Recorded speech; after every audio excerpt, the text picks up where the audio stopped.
The war in Europe is entering its last desperate months.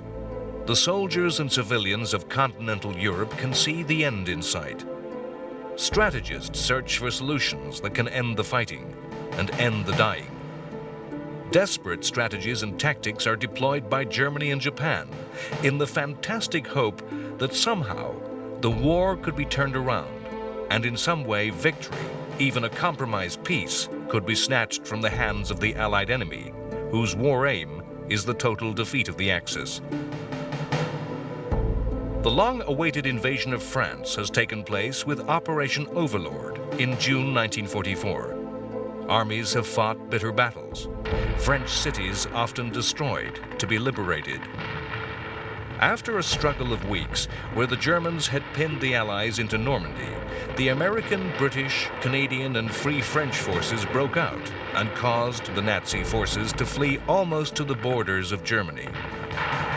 In the optimism these victories created, there was an impetus to end the war quickly, before Christmas.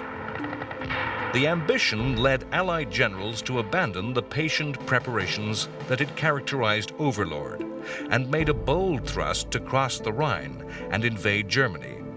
This resulted in the Arnhem airborne attack, the bridge too far. It resulted in defeat for the Allies. The result was the war's prolongation.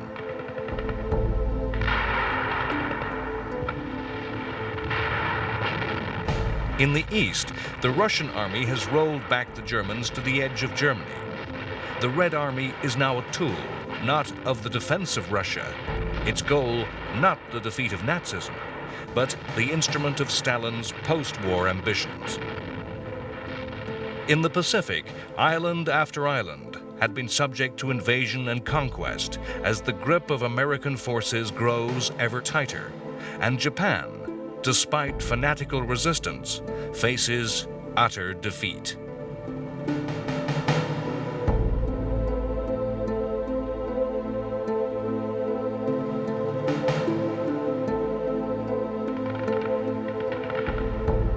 In Italy, the fighting continued.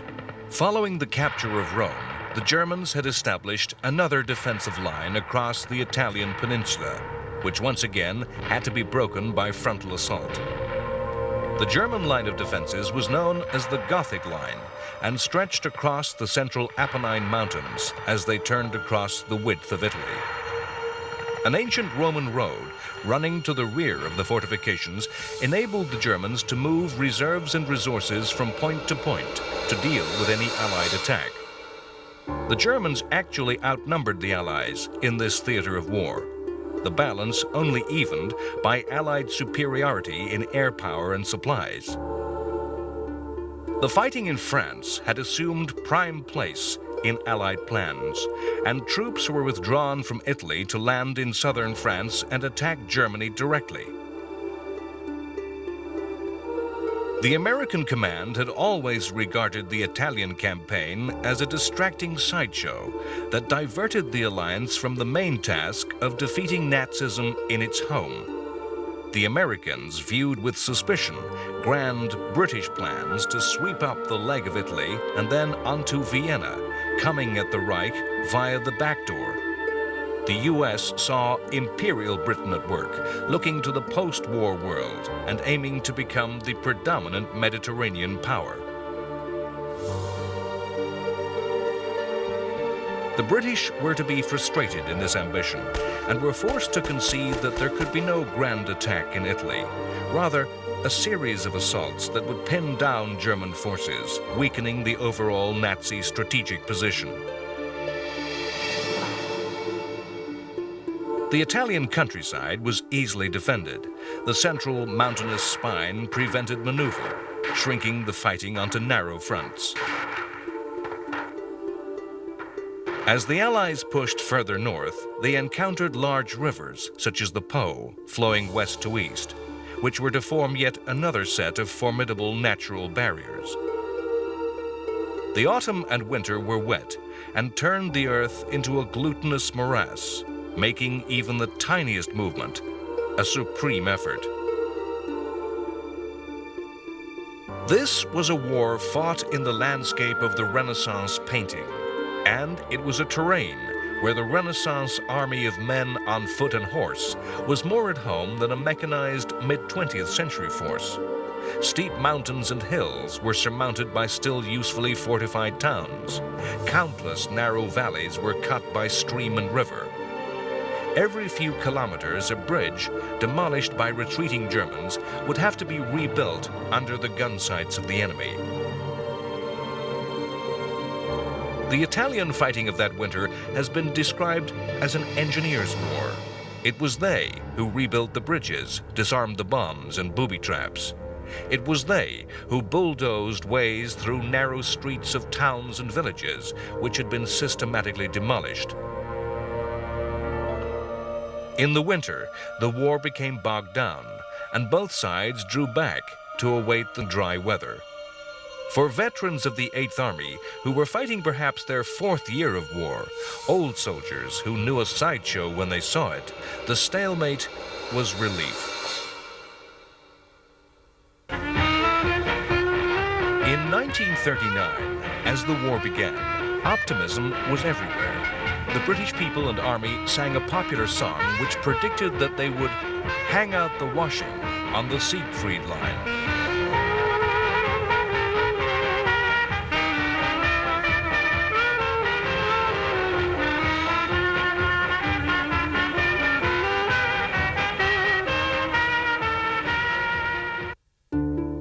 The Siegfried Line, named after a hero of Wagnerian Germanic legend, was a line of powerful fortifications along Germany's western border, which ran for more than 450 kilometers and stood opposite the French Maginot Line. While standing in opposition to the French defenses, the German line was more lightly built, a series of infantry pillboxes and anti-tank barriers. It was not designed to be impregnable, rather to slow any attacker, whilst a mobile reserve was brought to bear against the would-be invader. Light as the Siegfried Line was, when built in the 1930s, it still consumed a third of Germany's annual production of building materials and the labor of more than 500,000 men.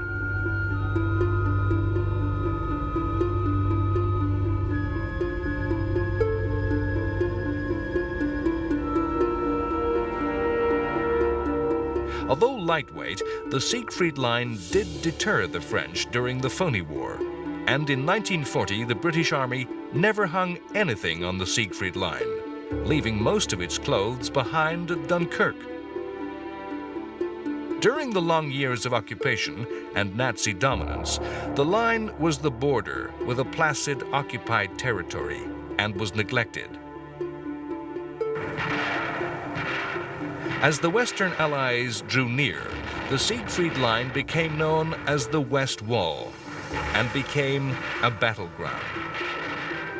As the autumn of 1944 had turned to winter, the advance of the Allies slowed.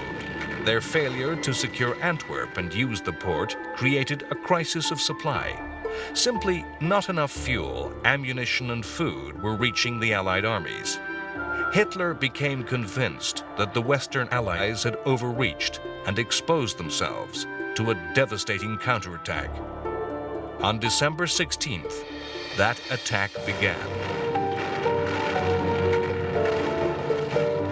The German forces had made a great effort to trawl through the population and find as many fresh troops as possible. By December 1944, another 150,000 soldiers had been scraped together and had been added to the German army. German industry had made a tremendous last effort and had produced the material, the tanks, the fuel, and the ammunition for a last great offensive. Hitler ambitiously planned to repeat his triumph of 1940. Panzer armies would thrust through the forests of the Ardennes, then swing around to the rear of the British and Americans, then take Antwerp, and the balance of power in the West would swing back to the Nazis. The attack would be made in the deep winter, when weather would ground the Allied air forces. V-2 weapons would complete the victory with a devastation of London. An officer who was given command of one of the Panzer armies said, "All Hitler wants me to do is cross a river, capture Brussels, take Antwerp, through the Ardennes, when the snow is waist deep, when it doesn't get light till 8, and it's dark at 4, with divisions of kids and old men. Oh, and at Christmas, too. The attack fell on weaker U.S. units and showed as a great indentation in the line separating the two armies. The offensive became known as the Battle of the Bulge. The Germans swept into Belgium, capturing many thousands of prisoners. Yet they underestimated the Americans, who reorganized and reinforced, slowing the German attack. On December 22nd, the weather lifted, and Allied air power began to slowly destroy the Bulge. All through January, the U.S. Army slowly closed around the Germans. The Bulge offensive squandered the very last strength available to the Nazis. Winter closed around the armies and prevented any more fighting. Hitler's decision to attack in the Ardennes, to spend his last strength in the west rather than turn against the Red Army in the east, seems, with a certain clarity of hindsight, to be one of the German dictator's greatest mistakes. In the west, the Germans enjoyed many advantages: natural defenses, the great rivers of Western Europe, and the extensive line of fortifications, such as the West Wall, the Siegfried Line. There was to be no such advantage in the east. The strategic reality was that attacking in the west gave Hitler a slim chance of victory, whereas attack in the east would only serve to postpone the inevitable defeat. The failure of offensive in the Ardennes made the final task of the Red Army easier. Yet, as the Communist Army prepared for that final offensive, the Soviet High Command was presented with difficult strategic choices. The Soviets had begun the war out of desperate self-defense against the 1941 German invasion. They had not embarked upon a war of conquest. Now, though, events had conspired to present a tantalizing prize of expansion to the Communists.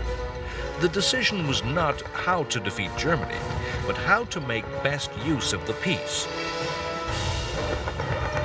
The Russians enjoyed a simple and large numerical advantage that enabled them always to have a strategic reserve, always to have something held back with which to hit the Nazis.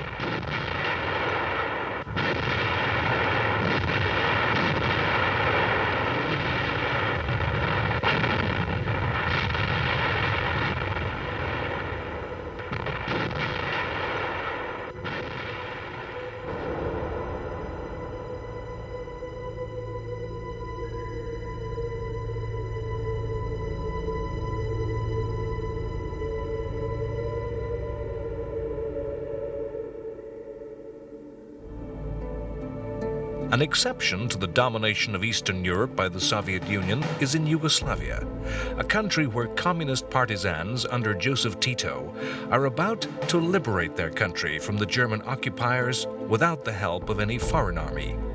This will make Yugoslavia unique in the post-war world.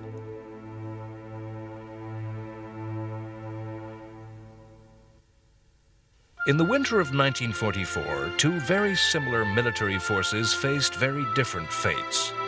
The British Home Guard was disbanded in December 1944.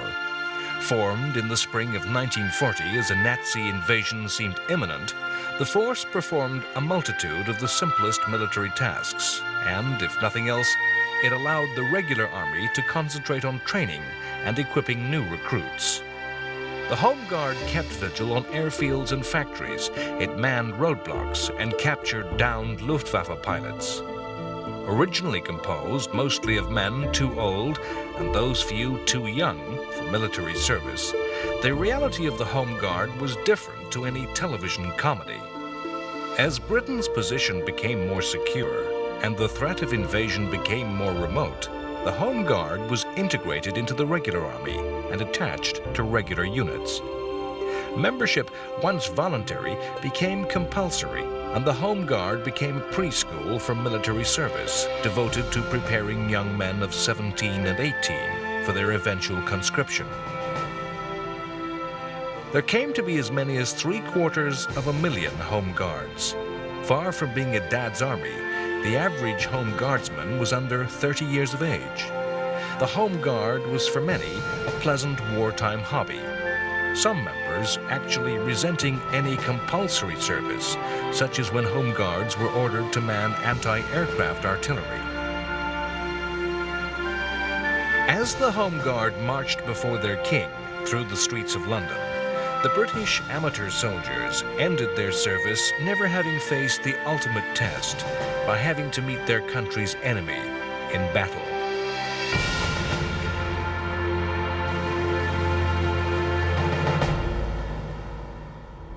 The German Volkssturm mobilized as the British disbanded. All German men between 16 and 60 were drafted into service. For the German Home Guard, the experience was not one of increasing routine and organization. Rather, it was of descent into anarchic chaos against the invaders, with supplies becoming more scarce. It was a force not organized by the traditional German army, but by the Nazi Party. Towards the end of the war, the SS was rounding up civilians and driving them at gunpoint to fight the invaders. It was no hobby, as the elderly and children went out with handheld rocket launchers to face elite Allied soldiers.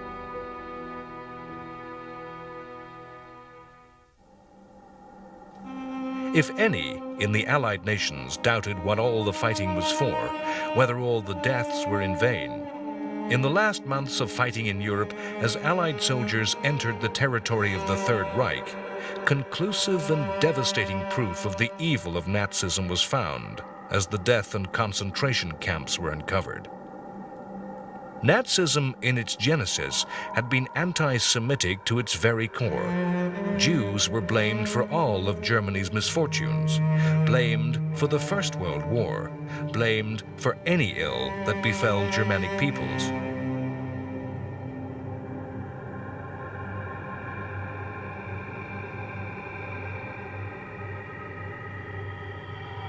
It was always dangerous to be Jewish in the Nazi state, but the violence had been arbitrary, the product of street gangs and unsympathetic law enforcement. But with the conquest of Poland, a policy of gathering the Jewish population into ghettos and then effectively starving the Jewish population in those ghettos was implemented. Following the invasion of Russia, special SS death squads were ordered to follow behind the armies and ethnically cleanse the countryside of Jews by mass shootings. History cannot hide the fact that Ukrainians, ethnic Romanians in southern Russia, and Lithuanians were only too happy to assist the Nazis in their evil work. The work of these death squads horrified many ordinary German soldiers who witnessed the killings as bystanders. The final solution was then introduced. The systematic industrialized murder of all Jews was carried out in secret and in remote places. Victims would be deported to camps far from home under the guise of resettlement.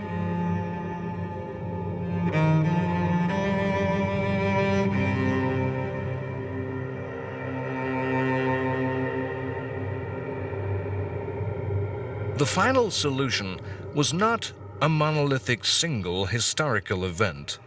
Some camps, Treblinka, Chelemo, and Sobibor, were death camps for the purpose of mass murder alone. At the camp with the greatest notoriety, Auschwitz-Birkenau, extermination was combined with slave labor. The children, the sick, and the aged were killed on arrival by gassing. The able-bodied were tattooed and assigned to be worked to death.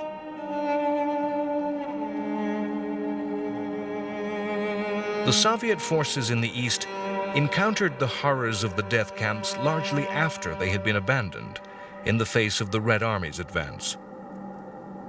Many of the horrific images that have come down to us are the comparatively less brutal slave labor camps, such as Belsen and Dachau, established before the final solution was devised. These places were found by the Western armies. The inhabitants of these camps were often deportees from the Eastern camps, The images of such infernal brutality speak for themselves. 6 million Jews were to die.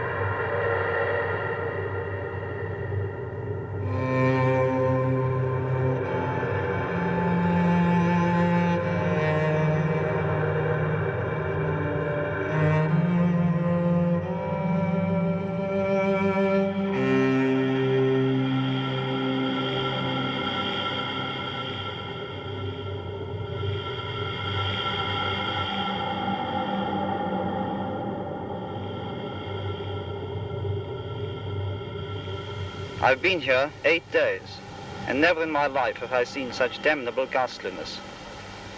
This morning we buried over 5,000 bodies. We don't know who they are. Behind me you can see a pit which will contain another 5,000. There are 2 others like it in preparation. We actually know now what has been going on in these camps. I know personally what I am fighting for.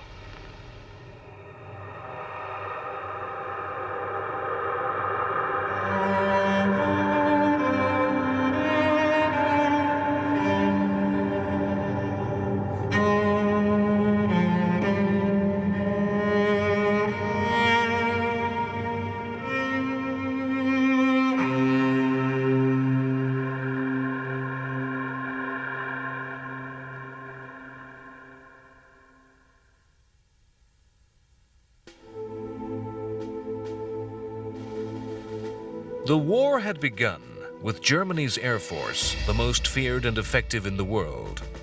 The last year of fighting was to see the utter prostration of the Luftwaffe. As the bombers of the RAF and U.S. Army Air Force pounded the cities of Germany to rubble, long-range fighters systematically shot down the Luftwaffe fighter force. By 1945, the Allied air forces had come to enjoy what is now called air supremacy. Allied planes were free from the threat of German fighters and were able to attack any target at any time, anywhere in Germany. The result was an oil famine. As every oil refinery and synthetic oil factory were destroyed, the remaining tanks and vehicles ground to a halt. The German transport system was utterly destroyed. Hardly a train or individual truck was able to move the shortest distance without inviting destruction from the air. Above all, the consequence of air supremacy was the terrible, methodical demolition of Germany's cities, killing thousands and creating a multitude of homeless. In February 1945, one of the most controversial raids of the strategic bombing campaign was made on Dresden. 800 British Lancasters and 300 American flying fortresses attacked the East German city, until then untouched by the war. Dresden was not a center of industry. It was a city famed for architectural beauty. Dresden was crammed with civilians fleeing the Russians. 50,000 were killed in one night as the bombers raised a firestorm on the city. Dresden produced a shockwave of doubt among the Allies. Even Churchill doubted the rightness of the raid. The debate on the morality and effectiveness of the air war will last forever. The fact remains, though, that the war in Europe was shortened by the attacks. The war brought forward many new technologies. The air war was no different. In January 1945, just as the Allies had all but driven the German fighters from the skies, the Luftwaffe deployed a new aircraft, the first operational jet fighter, the Me-262. The tremendous speed of the new plane made the 262 invulnerable. Yet, it was a weapon that arrived too late and in too few numbers to save the Reich.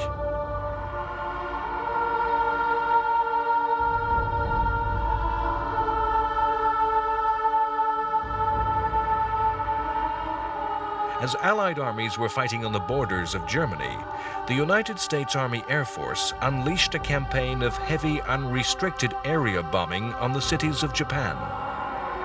Bases built on captured islands were used to launch mass attacks by giant B-29 bombers that aimed to pulverize the Japanese islands. The decision was taken to attack the wooden cities with incendiary bombs, echoing the methods of the RAF in Germany and abandoning the usual American tactic of precision attacks on industrial and military targets. On February 25th, 150 B-29s made a huge attack on the Japanese capital and burnt away 2.5 square kilometers of Tokyo. The U.S. Air Force then altered the role of the B-29 to make the attacks even more devastating. The heavily armed B-29 was designed to fly at high altitude. It was now to fly at low level and at night, and was stripped of its defensive gunners. Less fuel was needed, and so the plane could carry even more bombs. In early March, 300 B-29s attacked Tokyo and raised a firestorm. The giant fire destroyed a quarter of the city and killed 85,000 civilians. In the coming month, every major Japanese city was attacked and destroyed by planes using these tactics. A month later, and the B-29s began to systematically destroy the lesser industrial cities.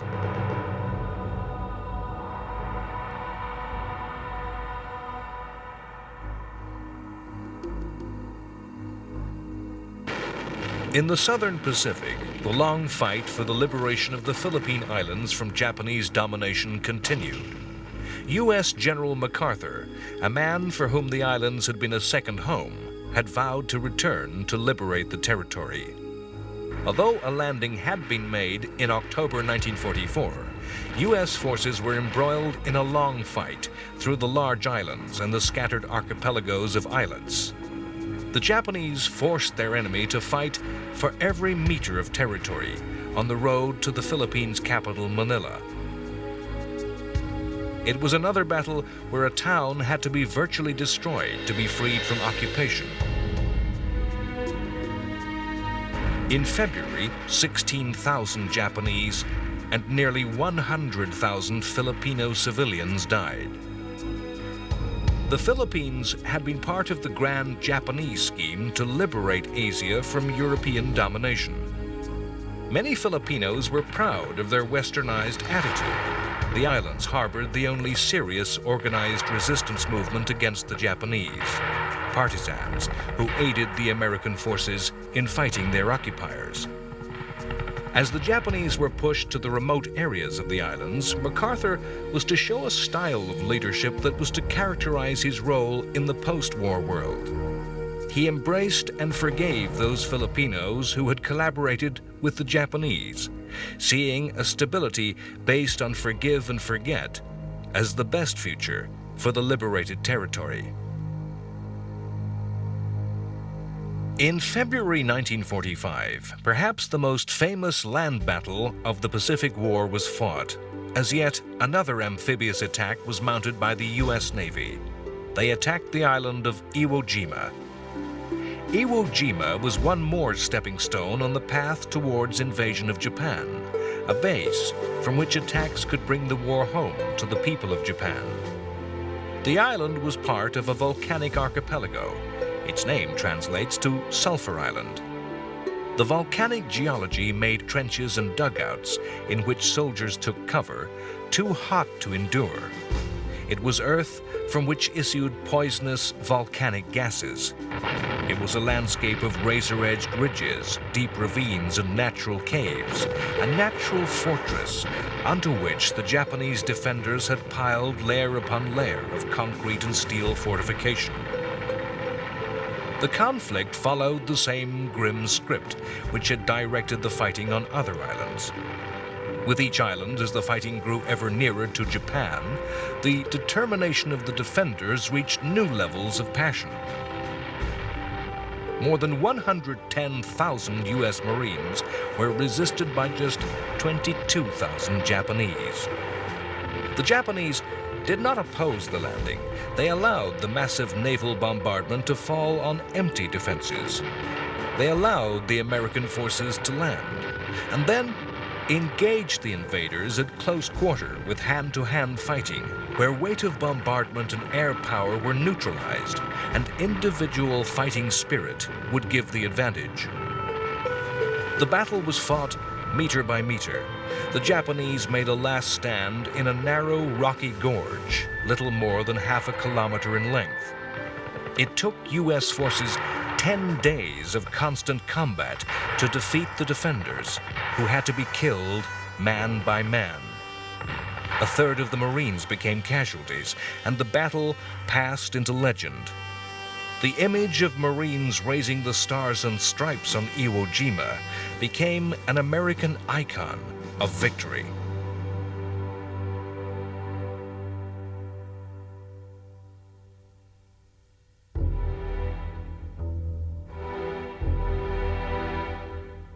In February 1945, the leaders of the Allies had come together to discuss the strategy of the war at Yalta in the Russian Crimea. Yalta was a decisive moment in the timeline of the war, in that it was a meeting not about the conduct of the war, but more about the post-war peace. Already, Churchill and Stalin had made an agreement to effectively partition Eastern Europe. They had assigned crude percentages of influence.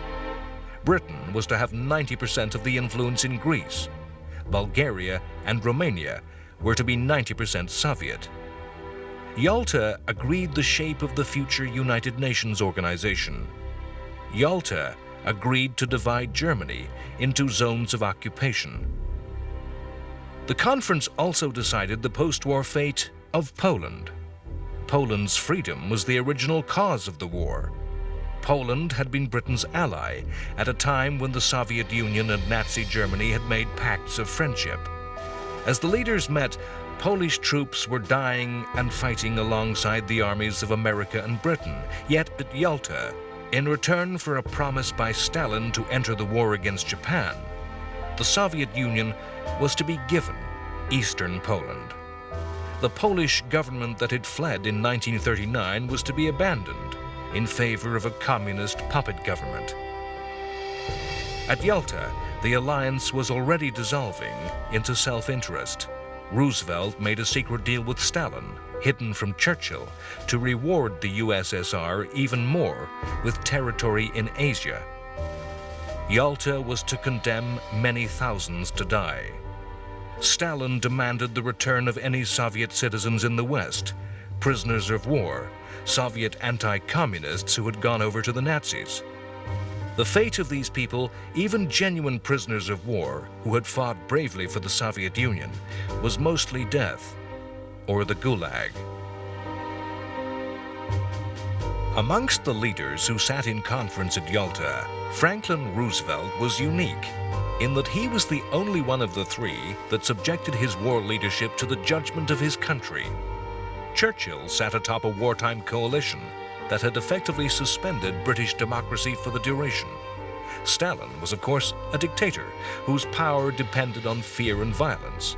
The Russian was in many ways an even greater dictator than Hitler, who had come to power through democracy and enjoyed genuine popular German support. The machinery of the U.S. Constitution, however, would not stop for war. And in November 1944, Roosevelt stood for election for a record fourth term. Roosevelt won, yet his victory was not a landslide. He led his Republican opponent Thomas Dewey 413 to 118 votes in the U.S. Electoral College. In the popular vote, Roosevelt won 23 million votes to Dewey's 20 million. It was a demonstration of why America was fighting the war, a proof of democracy's strength when pitted against dictatorship. Roosevelt attended Yalta, a secretly sick and dying man. His death on April 10, 1945, at the age of 63, came as a stunning surprise to the world. Many U.S. servicemen refused to believe the news. On that day, Vice President Harry S. Truman was sworn in as 33rd President. Truman was little known and thought to lack experience. Within minutes of his swearing in, U.S. Secretary of War Henry Stimson drew Truman aside and revealed to him the greatest secret of the war, a new explosive, the atomic bomb.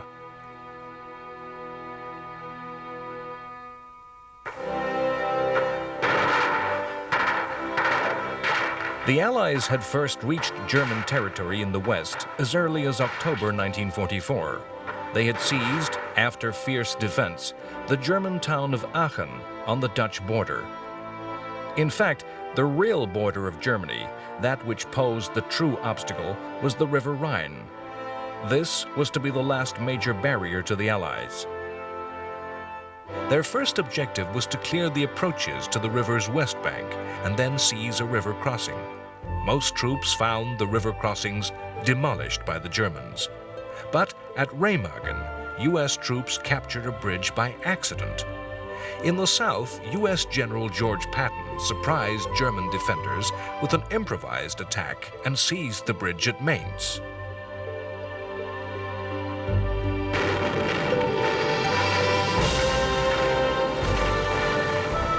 In the north, Bernard Montgomery made elaborately planned attacks that captured more bridgeheads. In the space of 3 weeks, the Western Allies had seized the eastern bank of the Rhine and stood ready for the final act of the West European War. One of the first moves was to surround the Ruhr, the industrial region of Germany. Stalin was convinced that a secret deal existed between the Western Allies and Germany, that Germany would make no resistance to the Allied attacks in the West in order to strengthen the position of America and Britain in post-war Europe. The orders under which soldiers fought and died were now the product of political rivalries for power in post-war Europe. Churchill wanted the Allies to race to Berlin to reach the German capital before the Russians. Instead, the Americans had their way, and the decision was taken to allow the Russians to take Berlin. As the war in Germany neared its end, German forces in Italy were still providing the Allies with stiff opposition. In early April, the Allied armies, which had been brought to a standstill by the Germans in the winter, opened a massive offensive upon the German defensive lines. The Allies mounted devastating air raids and heavy artillery bombardments. Time and time again, German defenders expected a subsequent infantry attack, only to be hit again by heavy bombardment. Eventually, when that infantry attack came, it enjoyed the special training and special equipment that bridged the obstacles of the Italian terrain. The resistance of the Germans finally broke, and they were trapped with their backs to the River Po. Heavy equipment and vehicles were lost, and retreating Germans were forced to flee to safety. Bologna fell to the Allies on April 21st. Partisans had risen up in revolt and had taken over the cities of Milan and Turin. The Italian people, who had begun the war as enemies, welcomed the Allied soldiers as liberators. On April 28th, as Hitler sat in his Berlin bunker, contemplating the death of both himself and of Nazism, the end came for the Italian fascist dictator Mussolini. Mussolini had planned to escape to the Italian Alps and lead a last stand. Driving in disguise through partisan-held territory, he was captured and shot.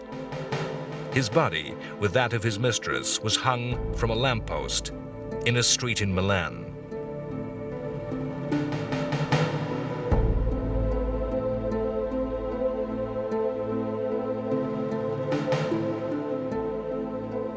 Iwo Jima was a dread warning of what might lie in store for the U.S. armies who were to take part in the last great battle of the Pacific War at Okinawa. In the numbers and scale of operation, only the Overlord landings in Normandy exceeded the Pacific invasion of Okinawa. A little more than 500 kilometers from mainland Japan, Okinawa would be the penultimate step. the U.S. committed more than 500,000 troops and 1,200 warships. The U.S. fleet was joined by the British Pacific Fleet. Massive preliminary bombardments by ships and planes preceded the landings on April 1st. As at Iwo Jima, the commander of the Japanese withdrew his forces inland, concentrating them into fortified defensive positions. His aim was not to repel the invasion, but to simply kill as many invaders as possible. 6 days after the landings, the Japanese Navy mounted massive kamikaze attacks. More than 1,900 kamikaze missions were flown and caused Allied losses which were without precedent. The largest total of kamikaze attacks was matched by what was perhaps the largest individual suicide mission. The Yamato, the largest battleship in the world, was dispatched on a kamikaze mission of its own. It was to smash its way through the Allied fleets and beach itself on Okinawa, thus becoming an unsinkable giant battery. The battleship was, however, sunk en route to its mission. The fighting lasted from April to June 22nd. Of 77,000 Japanese defenders, less than 1/10 were captured to become prisoners. 36 U.S. warships were sunk, mostly through kamikaze attacks. Nearly 5,000 U.S. sailors, nearly 8,000 Marines and soldiers were killed, nearly 32,000 wounded, and over 750 U.S. aircraft shot down. Okinawa made it clear to the United States that the Japanese would exact a horrific price of any invader of the Japanese home islands. It was this price that lay heavily upon the shoulders of those who were to command the U.S. forces.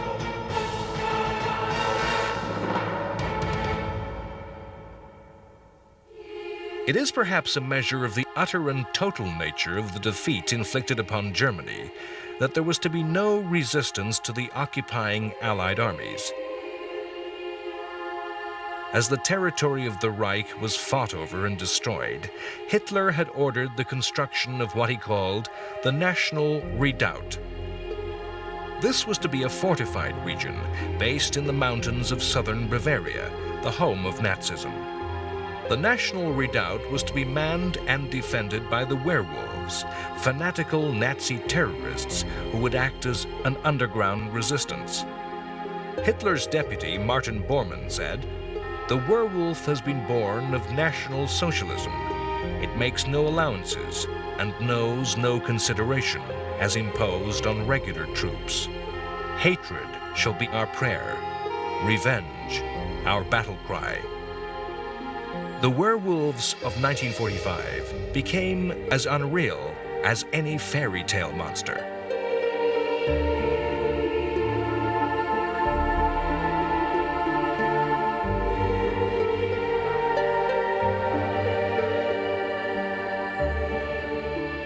In World War II, cities were to prove powerful fortifications, better perhaps than the complex, specially built structures such as the Maginot Line. The maze of streets lined with solidly constructed public buildings, themselves labyrinths of corridors and passages, were ready-made for defenders. The sewers, the tunnels, and the cellars became ready-made bunkers. The more demolished by artillery and air bombardment, the more easily defended the cities became.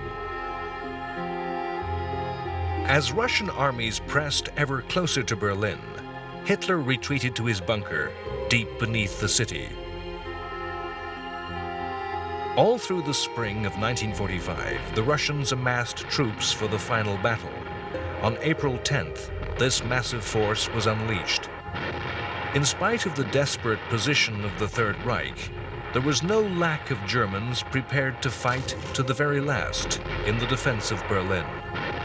By April 26th, 460,000 Russians with 1,500 tanks, 13,000 guns, and 26,000 rocket launchers surrounded the inner city center. The city's civilians cowered in the cellars under shell fire, without food or water. Behind the advancing Russians of the front line came a second wave of Soviet troops, some of them freed prisoners of war, bent on revenge with the mass murder, rape, and looting of civilians. Many of those Nazis who fought in this last battle were, by the chance of war, Belgian, Dutch, or French, who had volunteered to fight communism. With the Russians meters away, Hitler committed suicide.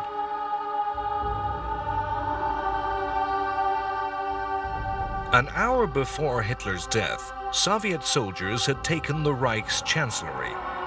Hitler had appointed Admiral Karl Dönitz as his successor, as leader of the German people. Some of those who remained in power after Hitler's death believed in a fantasy that a truce preparatory to peace talks could still be arranged. The only answer the Russians gave was a demand for unconditional surrender and even heavier shelling.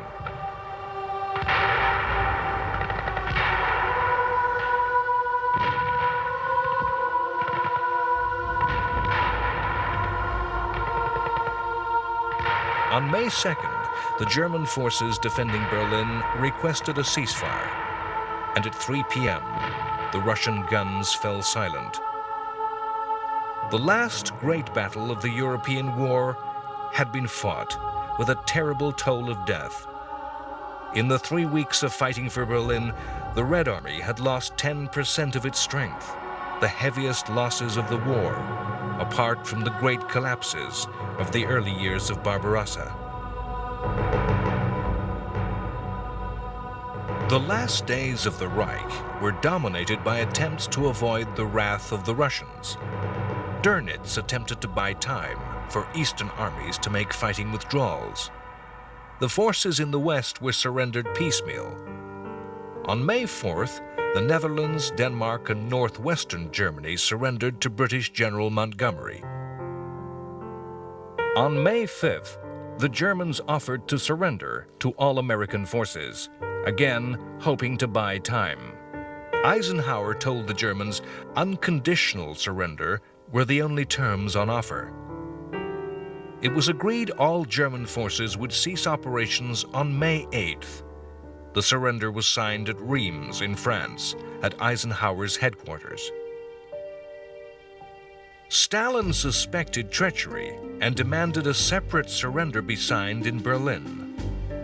May 8th was designated Victory in Europe Day, VE Day.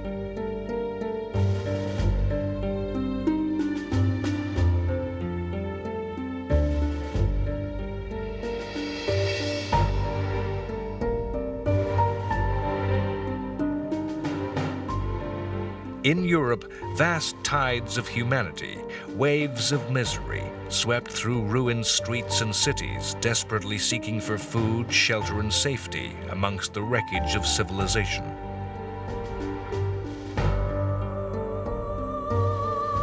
In every city, town, and village of Britain and America, ecstatic crowds filled the streets to celebrate the victory.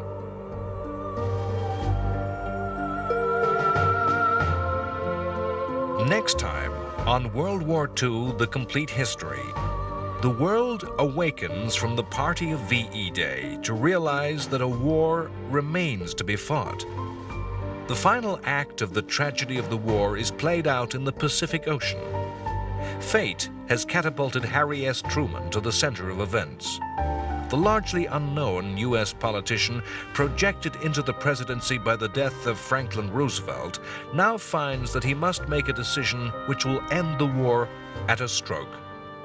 His grim choice is whether or not to deploy the atomic bomb against the cities of Japan.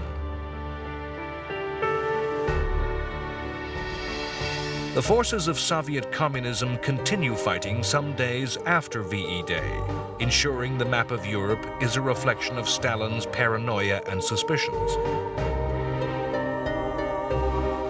At the Potsdam Conference, Germany is divided and dismembered, divisions that will last for nearly 2 generations. At Potsdam, A new face represents Britain as Winston Churchill loses the post-war election. In the ruins of Europe, a swirling mass of humanity struggles to rebuild a continent, and the United States Marshall Plan is devised to create a stable future. India becomes free of the British Empire. In the French colony of Vietnam, a struggle begins for liberation.